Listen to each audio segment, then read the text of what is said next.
Dari artikel internet di islampost.com, salah satu tujuan berkeluarga dalam Islam adalah untuk membentuk keluarga abadi, bahagia, sejahtera, dan lahir keturunan-keturunan yang berkualitas baik secara agama maupun keahlian duniawi.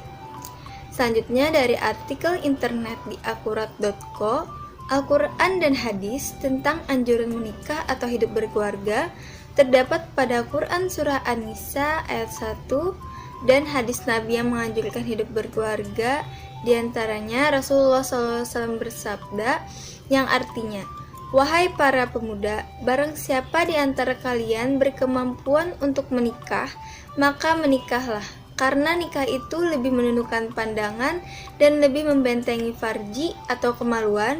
Dan barang siapa yang tidak mampu, maka hendaklah ia saum atau puasa, karena saum itu dapat membentengi dirinya." Hadis riwayat Bukhari, Muslim, Tirmizi, dan lainnya. Selanjutnya ada kewajiban orang tua dalam mendidik terdapat pada Al-Quran Surah At-Tarim ayat 6. Dari ayat tersebut dapat diambil pengertian bahwa kedua orang tua itu diberi kewajiban untuk mendidik dirinya sendiri dan anggota keluarganya, termasuk anak-anaknya, supaya tidak terjerumus ke dalam siksaan api neraka. Dalam buku Ilmu Pendidikan Islam yang dikarang oleh Zakiyah, dalam bidang pendidikan utama dan dalam bidang ekonomi, orang tua merupakan produsen dan konsumen, sekaligus harus mempersiapkan dan memberikan segala kebutuhan sehari-hari seperti sandang dan pangan.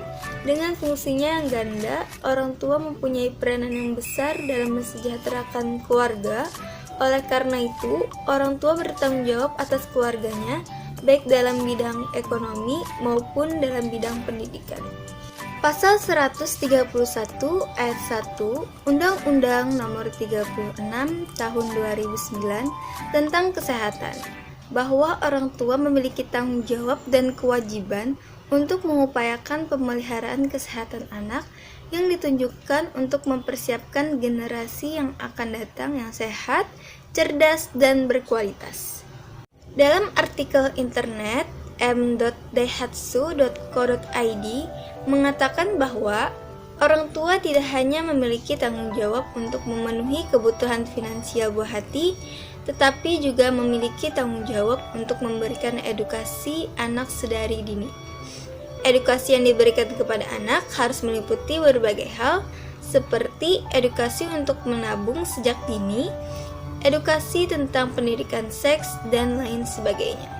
Al-Quran telah memberikan contoh kepada kita tentang pendidikan anak sebelum lahir, sebagaimana disebutkan dalam Quran Surah Ali Imran ayat 35.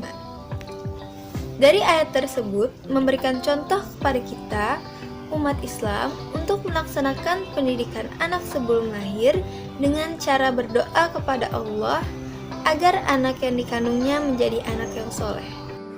Menurut Muhammad Qutb di dalam bukunya Minhajut Tarbiyah Islamiyah, seperti dikutip oleh Nur Undiyati, menyatakan bahwa teknik atau metode pendidikan Islam termasuk untuk anak usia dini diantaranya adalah yang pertama, pendidikan melalui teladan.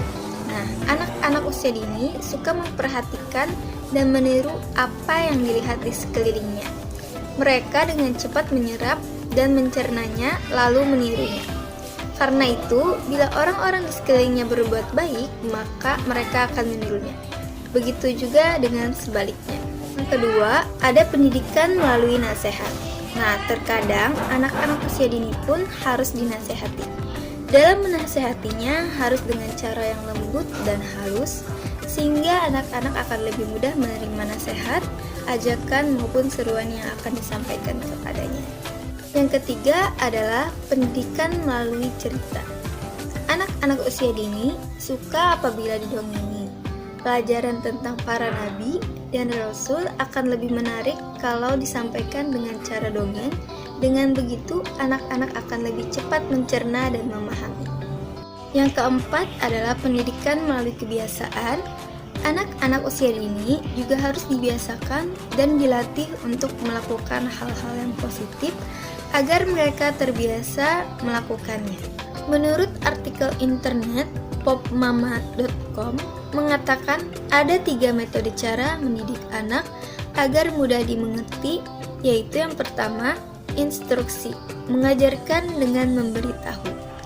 Metode ini mengajarkan anak bagaimana melakukan sesuatu dengan cara melaksanakan apa yang harus dia lakukan dan bagaimana dia harus melakukannya.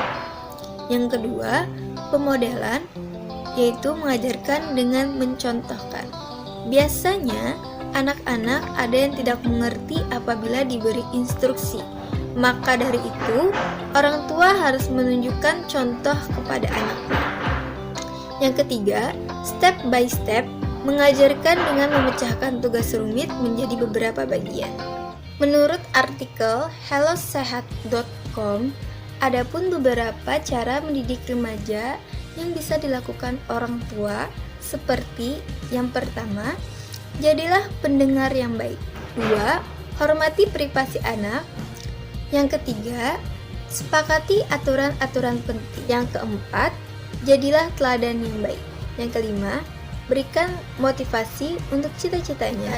6. Berikan informasi dalam bergaul. Ketujuh, sampaikan cara mengelola stres. Selanjutnya, dalam sebuah artikel yang ada di internet, yaitu educancer.id, mengatakan bahwa ada 5 tips mudah mendidik anak remaja yang beranjak dewasa. Yang pertama, bebaskan anak untuk bersosialisasi dengan lingkungan. Yang kedua, jadikan diri Anda sebagai teman. Yang ketiga, berikan kepercayaan dan tanggung jawab. Yang keempat, hargai minat dan pemikiran anak. Yang kelima, ajarkan pendidikan agama.